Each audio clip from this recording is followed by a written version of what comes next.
My apologies, my camera card filled up, so I was suddenly having to switch over to my phone. But yeah, as I was saying, feelings can be motivators, they can be anchors, they come from, they stem through a diversity of causes and have a diversity of effects. When it comes to training, it's hard to get started. It's hard, but once you adapt to an environment, you get to know people, and you develop the habit of pushing yourself, you should be okay. Your feelings should be more convergent most of the time with excelling, with pushing yourself than not.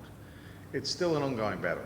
Come winter, the very hot days, days where you may have argued with your spouse, you may have had trouble with your children, trouble at uni, arguments with lecturers, shortfalls in hours at work, whatever it may be. It can be remarkably easy to go home and indulge yourself, okay, and just do what you want to do rather than what will be good for you, which are not always the same things. And that's where we train. We don't just train for our bodies, we train for the development of character, the development of the inner landscape, your moral landscape within you. When it comes to fighting and competition, putting yourself out in front of the public often against other people, in combat sports, but also in other areas and other arenas where there is competition, that's a different kettle of fish entirely. The emotions at play there are an order of magnitude greater than they are simply in dealing with just yourself and a new environment and the gym. That's difficult enough. Competing, risking humiliation, crushing defeat,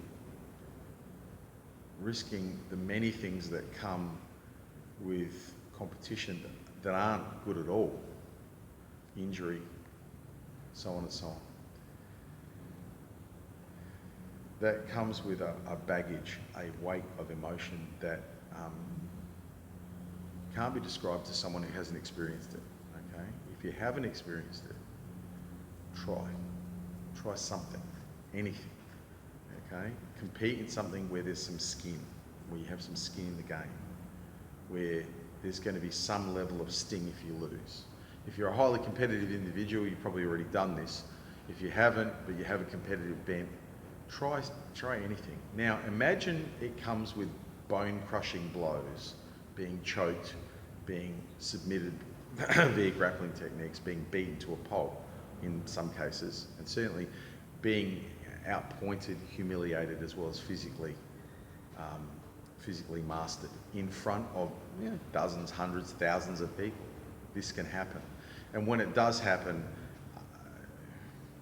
as it inevitably does to almost every competitor in most sports, you're going to need that character you've been building in the gym to get you through it. You're going to need the mind that's been problem solving to deconstruct what happened and look at what you can do to rectify your performance in the future.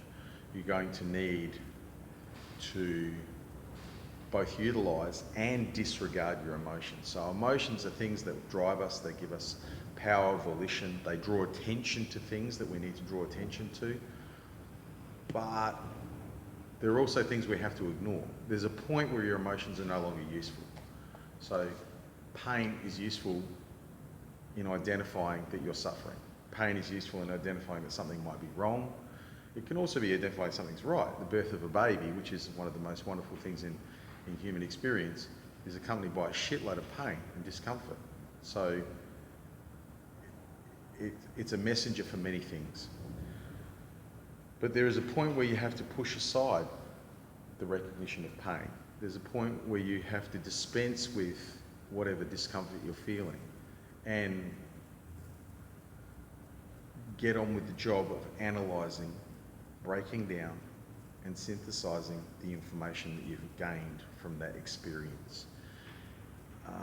Emotions are useful and valuable in their place, and reasoning is useful and valuable in its place, and they work together really well. and they require a balance, which you'll probably hear a lot from me. If you watch enough of my videos, you'll hear that word over and over again, because everything is balance. Everything is a equilibrium. And when things fall out of equilibrium, the wheels fall off, things break, people break. Too much emotion, and you can't think. If you can't think, you can't solve problems. So the problems keep coming back, keep recurring, injuries keep happening, defeats keep coming, piling on the other, top of the other, failure piles up. Eventually, you give up. And we have those lives of quiet desperation that so many people lead, living for the indulgent pleasures that they can afford on the weekend, while they spend the week living in relative misery. Now, that doesn't necessarily mean everyone has to go out and chase their ideal job or ideal career. Not everyone's lucky enough to get that. There is a certain element of luck in life. There is a certain element of opportunity that may or may not be there. But emotions will deprive you or add to your ability to take that crappy job and do it well anyway. To take the shitty things you don't want to do and gain some enjoyment, some meaning out of them. You can find ways to turn somewhat negative experiences into positive ones. It just takes a bit of work, sometimes a lot. But it depends what you want, what you're willing to pay for what you get. I've digressed slightly there. It's probably another video in itself. But yeah, so when you're training, you have to suffer. When you're competing, you have to suffer. But you have to learn from that suffering. We don't want to be bulls at gates, pounding into the same obstacles over and over again. Sometimes you go over, sometimes you go under, sometimes you go around. Okay? It all depends. Sometimes you've got to negotiate with the obstacle and make it move out of your way willingly. You know, it all depends upon what you're confronted by. And your emotions, your feelings, are extremely useful tools in navigating that process. They, however, are not the problem solvers.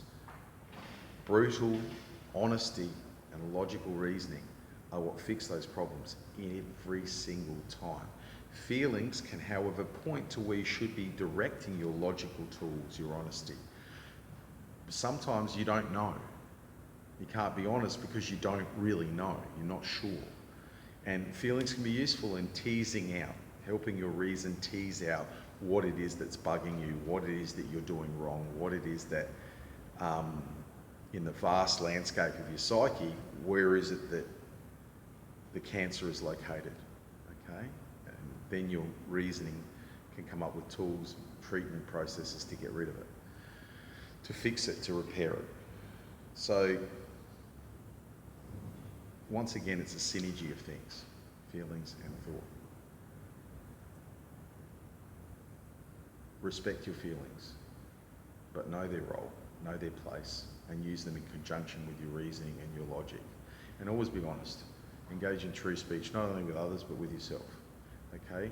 If you're not honest, if you try to protect yourself from truths that hurt, and that's often driven by feelings of self-preservation, feelings of fear, the ancient anthropology that influences our inner landscape as well as our outer one. It was developed to respond to the environment, but it also affects the way we respond internally to things that we feel threaten us. Then you need to be able to pass that, curate that, and come to an amenable resolution between your thinking and your feeling. All right, I hope that I made that fairly clear. A martial artist has to be a creature of thinking and feeling. We are synergistic creatures, we're both. And so we need both in order to be the best that we can be as both people and martial artists. Thank you very much, and that's all for now. It doesn't matter. Cheers.